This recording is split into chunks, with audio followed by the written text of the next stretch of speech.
এখন আমাদের মাঝে বক্তব্য বলবেন বাংলাদেশ জাতীয়তাবাদী ছাত্রদল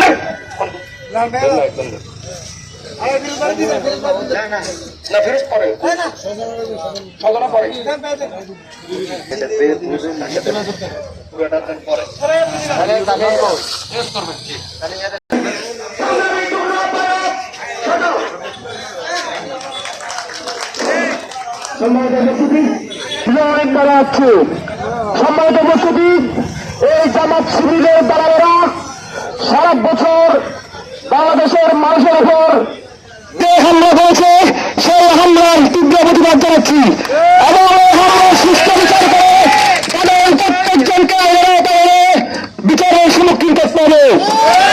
সম্মানিত উপস্থিতি, আমাদের নেতা কর্মী আছে, ওরা বক্তব্য রাখবে। আমার সাথে বলবেন বাংলাদেশ জাতীয়তাবাদী স্বেচ্ছাসেবক দল ৩ নং ইউনিয়ন শাখার সংগ্রামী আহ্বায়ক মোহাম্মদ হাসান। বিসমিল্লাহির রহমানির রহিম। বাংলাদেশ জাতীয়তাবাদী দল আমার প্রাণ প্রিয় নেতা নাসিরুল আলম সোহান ভাইয়ের উপর এবং বাজার উন্নয়ন কমিটির সংগ্রামী সদস্য মামুনের উপর এই আওয়ামী লীগের দখল,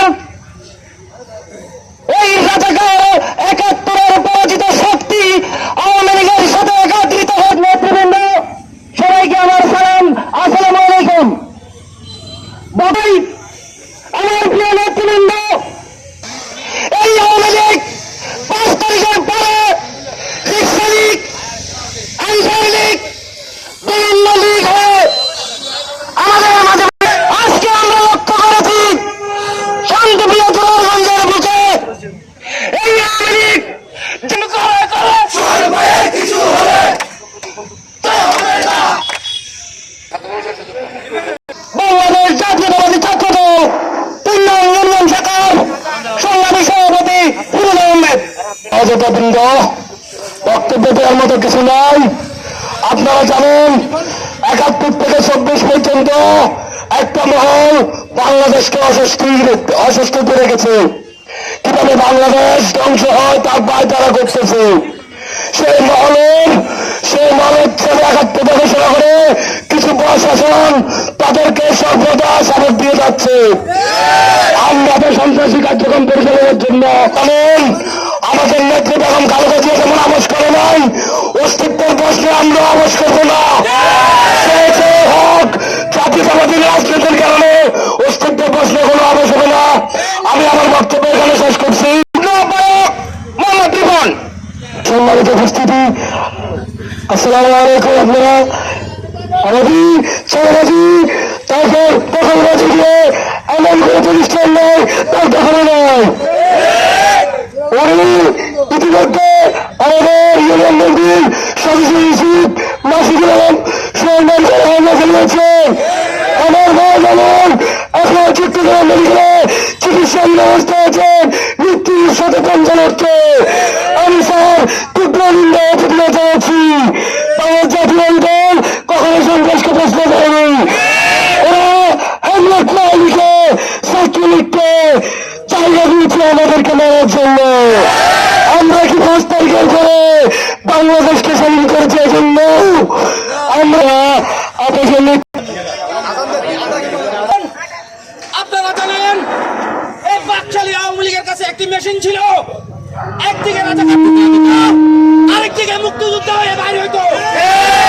বর্তমানে একটি দল, জামাত নামধারী একটি দল এই স্বৈরাচারদেরকে, ফ্যাসিস্টদেরকে এই মেশিনের মাধ্যমে ঢুকিয়ে এখন তারা জামাত বলতেছে। আজকে এই আওয়ামী লীগকে নিয়ে আমাদের ইউনিয়ন বিএনপি সদস্য সচিব মাসুকুল আলমের সোহানের উপরে হামলার তীব্র নিন্দা জানাচ্ছি। আমরা এদেরকে কঠিনভাবে প্রতিহত করবো ইনশাআল্লাহ। আল্লাহ হাফেজ। বাংলাদেশ জাতীয়তাবাদী দল জিন্দাবাদ। আজকে আমাদের দেশটাইলের একটা ইস্যুকে কেন্দ্র করে তারা ন্যাক্কারজনকভাবে আমাদের সম্মানিত সদস্য মাসুকুল আলম সোহানের উপর যে ন্যাক্কারজনক হামলা করেছে, আমরা এটা তীব্র নিন্দা জানাই। প্রিয় বন্ধুরা, উপস্থিতি আমাদের এই জোরারগঞ্জ বাজার গোলগঞ্জ বাজারের ব্যবসায়ীদের উপর যাতে আমরা কোনো প্রকার হামলা আক্রমণ না করেন, আমরা সুন্দরভাবে আমাদের নেতৃত্বের প্রতি আস্থা রেখে আমরা সুন্দর প্রতিবাদ করবেন। কি উপস্থিতি আমরা বলতে চাই, সেই জামাত শিবির প্রতি 5 বছর অন্তর তারা সুলম পাল্টায়, তারা বিভিন্ন সময় বিভিন্ন দলের উপর ভিত্তি করে এই ক্ষমতা অন্ধকার, এই অন্ধ ক্ষমতার জন্য তারা জীবন বাজি রেখে আমাদেরকে হত্যার উদ্দেশ্যে আজকের এই আক্রমণ। এই অবস্থিতে আপনাদেরকে সাবধান করে দিতে চাই জামাত শিবিরকে, আপনাদের এই দূরদর্শী আক্রমণ আমরা এই জাতীয়বাদী শক্তি প্রতিহত করব। সবাইকে ধন্যবাদ জানিয়ে শান্তিপূর্ণ অবস্থানে থাকার জন্য শেষ করলাম। আল্লাহ হাফেজ। বাংলাদেশ জিন্দাবাদ, তারেক জিয়া জিন্দাবাদ, বাংলাদেশ জিয়া জিন্দাবাদ। আল্লাহ হাফেজ।